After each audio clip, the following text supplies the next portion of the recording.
Cute, cute, cute, cute, cute, cute, cute, cute. Hang on, what the f***? In Tokyo, on this unassuming street, is this unassuming building with this unassuming sign, and Pokémon artwork inside. Inside is an unassuming lift which has a small unassuming sign saying something about booking times for the Pokémon Cafe. Is this right? I have no idea. I feel like I'm in someone's office building. Am I supposed to be here? I'd probably press this button.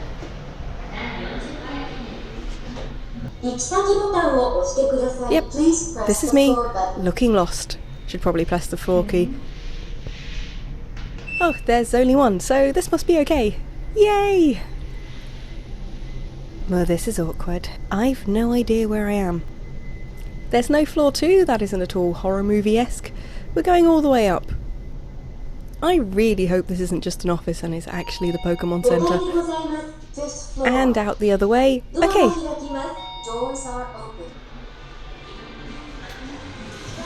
So this looks like the place. Cafe, giant Snorlax statue.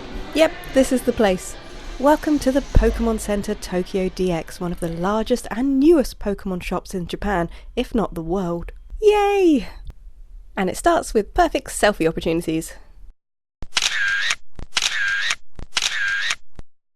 Okay, so the cafe requires booking approximately 3 years in advance, and I can't eat any of it, so we aren't going in there, but look at the cute food and drink. So cute! Everything in the cafe is Pokémon themed down to the smallest detail. Themed cafes like this in Japan are very popular with locals and tourists alike, hence the often large waiting times or ideally pre-booking needed. My level of planning being approximately 0 prevents this. Okay, so moving onwards into the Pokémon Center Tokyo DX, we're greeted by some Pokémon history, and that's what this video is going to give as well. It's random facts time. So I know a bit about Pokémon, but not much, so to Wikipedia. Actually, researching this video, it turns out I know way more than I realised just from osmosis via friends. So let's talk Pokémon. The franchise was created by Satoshi Tajiri in 1995, and the name Pokémon is a shortened version of the Japanese brand Pocket Monsters.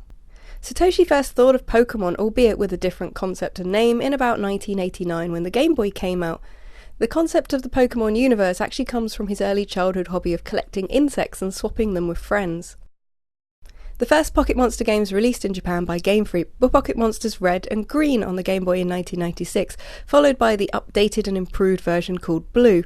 To confuse people, the first released games in the West were Blue and an updated version of Red as a pair of video games to the original Game Boy in 1998. In these games, the protagonist and antagonist didn't really even have names. Before Ash, you could name them yourself in traditional RPG style. By default, they were called Red for your character and Green for the antagonist Pokémon trainer, but they changed this to Blue in the West since there was no Green game, confusing people who still make videos arguing about this guy's name on YouTube to this day.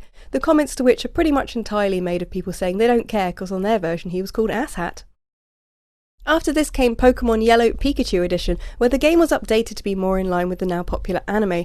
Names were made canon, Pikachu is your starter and follows you about, Team Rocket are added, and previously generic sprites like the nurses are now Nurse Joy.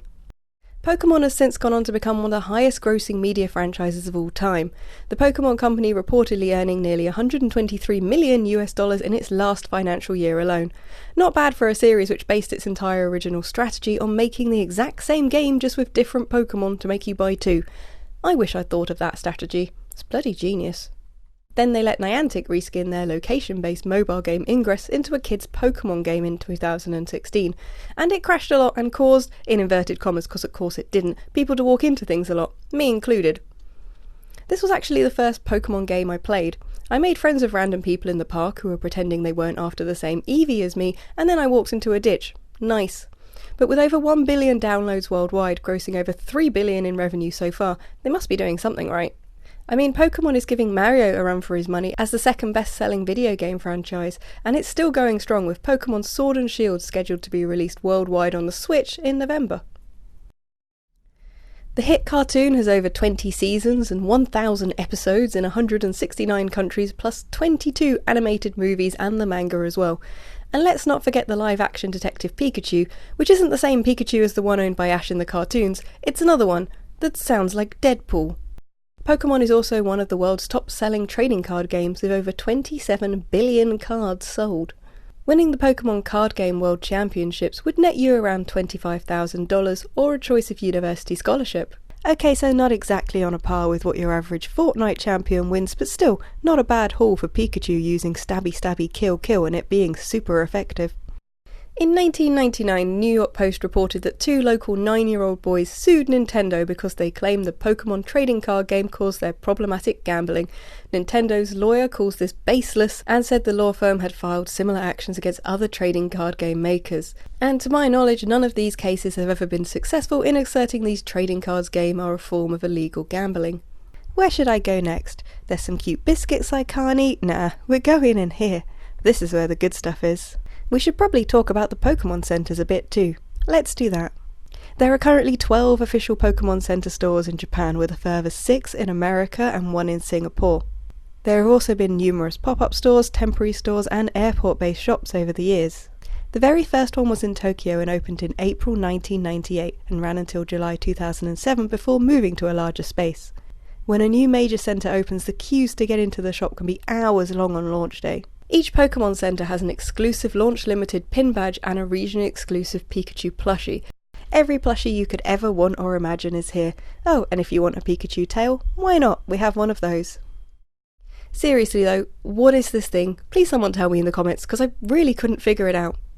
They had each evolution of popular Pokemon as plushies, and even my cold, harsh goth heart of stone melted seeing the baby ones. What's happening to me? My first interaction with Pokemon, I didn't even know it was Pokemon. I bought a wallet in Camden in London which was made out of some Japanese sweetie wrappers. It turned out much later that these were Eevee evolutions for water and fire Pokemon. I didn't know that till much later. There was no English on these wrappers and I just bought them because of the cute artwork, and that's pretty much how I still feel about Pokemon today.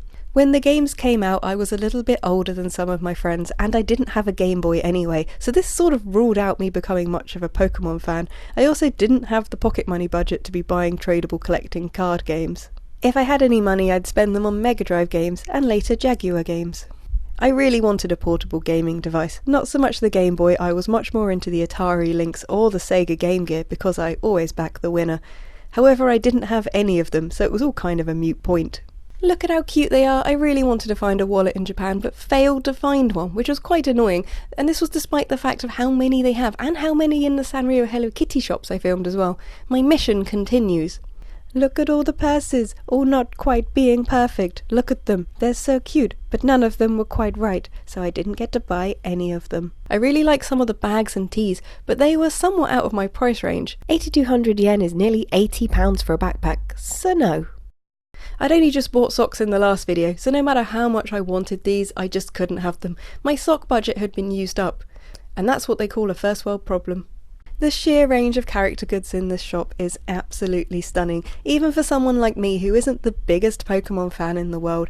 There are so many cute things that I could actually spend a fortune in here. I definitely could buy a whole ton of plushies, not to mention all of the awesome bowls and plates and bento boxes and everything else. Whatever Pokemon goods you could possibly want, you will find them in this shop, and even a bunch of things you didn't even know you wanted until now. I was impressed with the lovely amount of homewares and useful items they had to offer, as well as the stationery and toys. Oh, and if you fancy it, there's also a range of wedding goods as well, from cake toppers and commemorative photo frames, as well as invite stationery and everything else you could want for a Pikachu-themed wedding.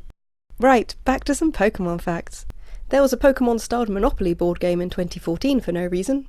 The Pokemon franchise is broken up into generations. Each generation adds additional Pokemon moves and abilities that didn't exist in the one before. There were a total of 151 Pokemon in the first generation of Pocket Monsters. We're now on Generation 7 and there are 809, and with Sword and Shield out later this year, that's estimated to go up to 829. The main line of games are released in pairs and started using colours, but to avoid having to start calling games things like slightly lighter than the last one magenta or brown, they started using other names that work well in pairs too. So far we've had red, green, blue, yellow, gold and silver, crystal, ruby and sapphire, fire red and leaf green, diamond and pearl, platinum, heart gold and soul silver, X and Y, they clearly got lazy that year, sun and moon and ultra sun and moon amongst others, not to mention all the other games like Go, Pokemon Stadium, Pokemon Snap and a whole bunch of things I haven't played. The original Western releases of the games had colour-coded cartridges, so Pokemon Red was a red cartridge and Blue was blue and so forth. However, this was abandoned in recent years, presumably partly because colouring things like Switch cartridges just really isn't worth it. Quite famously, on the 16th of December in 1997, more than 635 Japanese children were admitted to hospital with epileptic seizures. It was determined the seizures were caused by a particular episode of Pokemon called Electric Soldier Porygon. In this episode, there was a long drawn-out scene showing red and blue colour patterns flashing in Pikachu's eyes, and it was determined that the strobing light effects could cause epileptic seizures in those with no previous history of the condition. It's a very commonly parodied incident, with everyone including The Simpsons and South Park getting in on the game. Meowth is the only Pokemon who's learned to speak using human words, and he's the only Meowth that walks upright as well. He learned to walk and talk like a person to impress a female Meowth who loved humans, who then rejected him for being a freak. Lesson learnt, kids. If someone doesn't love you for who you are and all that, etc. What the hell? Is that a possessed Pokeball? I'm just gonna leave that thing there and back away slowly. Pokemon isn't the only monster collecting and fighting based franchise. Another popular one is Digimon, released a year later in 1997. Digital monsters, which started life as what I can only describe as Tamagotchi's violent cousin, although it wasn't really that much like Tamagotchi at all. It was kind of cool, you joined them up and made them fight each other. Anyway, it became a cartoon in 1999. There was also another one called Mon-Colle, aka Monster Collection, in 1997, another trading card come RPG game that turned into an anime called Mon-Colle Knights, not to be confused with the Mon-Colle no hyphen and an accent, which is a collection of high-grade Pokemon figures with QR codes on them. I would say this was confusing, but since nobody but me remembers Mon-Colle Knights, and I think no one ever saw it, and I just remember a single piece of art and a small article in Manga Mania in the 90s, yes, my memory is sometimes that good, I don't think it really caused an issue. So we're at the checkouts. There was actually some really awesome interactive Pokedex walls all around here I totally didn't notice, where you can look up information on your favourite Pokemon in cool 3D and feel like Tony Stark. But I didn't know that, so there's no footage. All the disappointment. But I did film this uninteresting till area. Yay. And that's everything. Thank you for joining my Pokemon-based adventures. More Japan videos are up on my channel if you fancy hitting that subscribe button, and also a massive thank you to all the lovely Patreons whose names are scrolling past now. You guys rock. I'll see you next time.